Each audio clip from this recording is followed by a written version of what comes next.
Hey guys, and welcome to episode 1 of How We Roll, an online series discussing the questions and topics that you all, as listeners and viewers, have about disability and the disability community.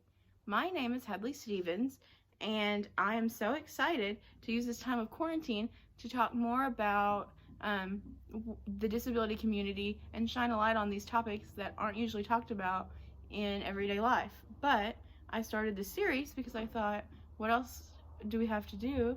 And it's an important topic that I think needs to be discussed, and I think there's a lot of questions that people have and they might be scared to ask. And so through this series, we can kind of dive right in and this be like a judgment-free zone. Disability is close to my heart for a couple of reasons. The first being I am disabled. I am in a wheelchair. I was born with a neurotubal defect called spina bifida, which means that when I was in my mother's womb, the spinal cord did not close correctly, and so I had a hole in my spine, causing me to be in a wheelchair full time, and so that's important to me.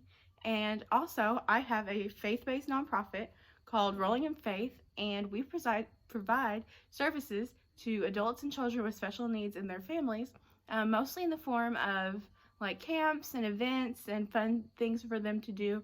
But we're looking to expand in the next year, and we're really excited about that. So before we get started with the questions that were sent in through Google Forms, I want to just put a disclaimer out there and let you know that I'm not like a disability expert. I'm not the queen of all things disability. I don't know about every single disability that's out there or special need, but these questions I just think are my way of kind of shining a light on the disability community, and so I'm answering them based off my experiences and my opinions. So without further ado, let's get started. So this week there were 4 questions that I wanted to start with, and I think they're all under the theme of what is the best way to interact with people with special needs and disabilities. And I think that's a very important topic because you see someone who's a little different than you and it's uncomfortable. You don't know like if they need help, or if you just go up to them, will they be able to communicate in the same way that you do? And it is scary. And so I think that's awesome that there are so many questions about that, and I'm excited to answer them. So let's get started. The first question asked, why is it important to reach out to people with disabilities? I think it's super important to reach out to people with disabilities because they're exactly that. They're people first. They're people before they're disabled people. And they want someone with a disability, at least me, I want the same thing that everybody else wants. I want relationship, I want friendship, and I just want, people to spend my time with. And I think that if we just went around and like saw people with a disability and we're scared and we were like, oh, I can't talk to them because they're disabled, like that's a really lonely world. And so I think that it's super important to reach out, and when you see someone, be like, hey, how are you? It's as simple as looking them in the eye and saying, hey, how are you today? And I think that this time of quarantine really shows us that that friendship and relationship is so important and so imperative to success and happiness and joy. But everything that we're based off of as human beings, I think relies on interaction with other human beings. And so I think that the best way to interact, I think it's important to reach out to people with disabilities because they might not have the same experiences. A lot of them do have jobs and they do get to go and do that, and a lot of kids still go to school and they're just like you and me, but they live in a world that's not for them, and so people are like scared, and it's important to interact with them because they're people first and they desire a relationship. So that was an awesome question. Thanks for whoever sent that in. The second question is, what is the hardest part to you about reaching out to people in the disabled community? So I think that the hardest part for me, in regards to like my nonprofit, would be making sure that the activities that we do are modified and that everyone's having a good time and everybody feels valued. Our number one goal being a faith-based nonprofit is to make sure that they feel valued and to make sure they leave knowing that they're loved. And so I just want all of them to know that we value them and we love them for who they are and not who society wants them to be. And I think that's like the most important thing. And it's not hard. It's just like a big like importance, you know. And so like before an event, I do get nervous, and I'm like, oh, I hope they like this, and I hope that this works out and nobody gets the wrong idea, you know. But I just think that that's my number one goal, is that everybody who comes to a Rolling in Faith event feels loved and appreciated and valued. So thanks for sending that question in. So the next questions, they're actually 2 questions, but they roll together. And so I'll read the first one, and then I'll do like a 1-part answer, and then I'll read the second one, and then it'll all kind of come together. So the first question of my series of questions says, I'm curious if you can give examples of things able-bodied people say or do that seems to be perceived by society as normal or kind, but is seen by the disability community as offensive or rude. I know that being able-bodied, I like to help, but I'd like some clarification on where the line is drawn for helping and hindering. Okay, so first of all, I loved that question. Thank you for sending that in. I appreciate that so much, because that is a major topic in the disability community, I feel like, especially with people in wheelchairs and different kind of situations like that. There's definitely a line of helping and hindering or embarrassing, but what's complicated with that is I think that the line is different for everybody. So like what I think would be like super nice, and I'd be like, oh, that was so nice, somebody else might get really offended. And so I think that the most important part of that is communication. Communicating with the person like, hey, can I help you? Do you mind if I open the door for you? Like that then kind of sets you up for success as an able-bodied person. You're not crossing the line, and you're letting the person with the disability kind of tell you what they need from you without being pushy. So like if somebody were to open a door for me, that I would not find that offensive at all. I would appreciate that. I would think that's awesome. I'd be like, thank you so much.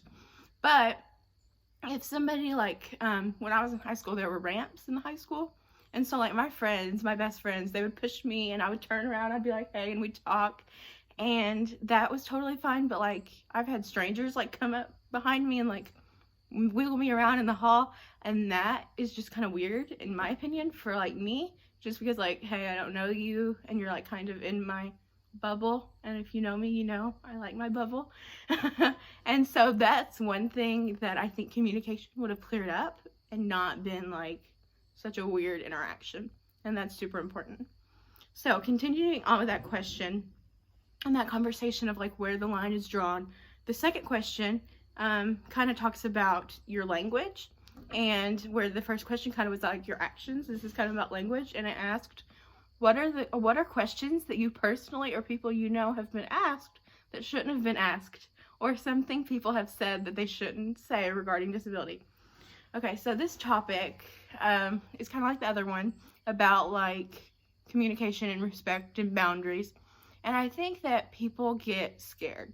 People see me in my wheelchair, and I seem pretty normal, and they're like, what do I say to her? And it just takes a left turn. It gets super uncomfortable. So I'm going to share with you some of my good, bad, funny, and ugly things that have been said to me. And I just want people to know that like I don't have any hard feelings towards any of the things that are said, and we'll go from there. So one day I think I really want to write a book about the people, not about the people, but about the things that have been said to me. My favorite is, how do you get your pants on? You're too pretty to be in a wheelchair. That's a good one. That's a weird one. That's a good one. Let me think. Oh, you're so lucky that you don't have to walk everywhere. That's a good one. What else? Oh yeah, how do you put your pants on? That's a good one. Okay, so I think those are like my top 3, like, oh my gosh, kind of moments. And for me, like I said, this series is talking about like my experiences. So I was raised to just have a tough like skin, and when people say that to me, I'm just like, thanks. But other people don't have to be like that. And I just want to make it clear that like questions like that are super inappropriate, and like statements like that are just weird. And while I like try to have a good outlook on it and like a good, like, oh haha, that's so funny. It's not really funny. And it's just kind of rude and it's uncomfortable, and you never know, like, if people are having a bad day, or honestly, like, in a wheelchair, you don't know why they're in a wheelchair. I could only had been in this wheelchair for like 2 weeks, and then you're coming up to me being like, you're so lucky you can't walk. And like, that's weird. I've always said I've had 20 years to like cope with the fact that I can't walk, but some people like have had 20 days to cope. And so I think it's important to, when you're just interacting, to, even if you're uncomfortable, be like, hey, how are you? I'm Hadley. Let's get to know each other. And then, like, if the topic of disability comes up, which it should, because I think you should talk about it, then, like, let it come naturally, and don't be like, oh, you're too pretty to be in a wheelchair, because stuff like that, like, hurts people's feelings, and, like, just makes it uncomfortable, and then you feel bad, and, like, there's no reason for you to feel bad, but, like, just be mindful of what you say. Things that I feel like you do have control over, are words like crippled or the R word. I don't feel like you should refer to someone as those words, like, ever, under any situation, ever. It's just rude, and that will, like, it will hurt my feelings, and it will hurt other people's feelings, and I don't think anybody, like, really wants to hurt anybody's feelings. I think everybody just wants to figure out a way to communicate with each other without the awkwardness. And so I think that that's some things that shouldn't be said. And yeah. That was a really good question. Thanks for sending that in. And thanks to everybody who sent in a question. If I didn't get to your question this week, I'll get to it in the coming weeks. And I'll keep working on these videos. I do want to say I've been thinking about this a lot today, because I knew I'd be doing this video today, that my heart really goes out to the people in the special needs and disability community during this time of coronavirus and isolation.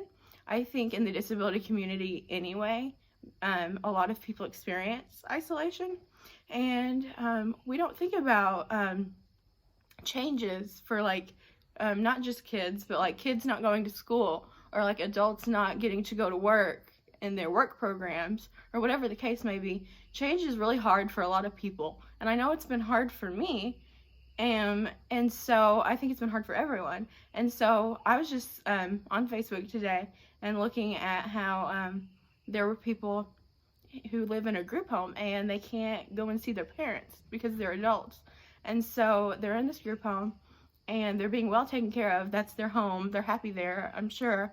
But, you know, I'd be sad if I couldn't see my mom. And I know a lot of us are going through the same thing. So I just want to encourage you to keep those people who are dealing with the isolation, and all of us, to keep them in your thoughts and your prayers.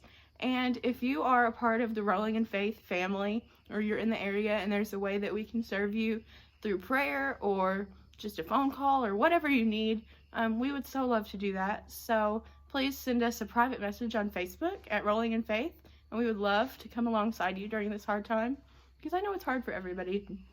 So thank you so much for watching this video, and I hope that you enjoyed it. And I just want to thank everyone who sent a question in, and thanks for wanting to learn and caring enough to ask these questions, because they're important. And it's not like what you've done, you know, if you've had a rough interaction with somebody with a disability, don't feel bad, but just maybe use this time of learning and encouragement to find a different way to interact. And so I think that's all we can really do as people, is just live and learn. So thanks so much.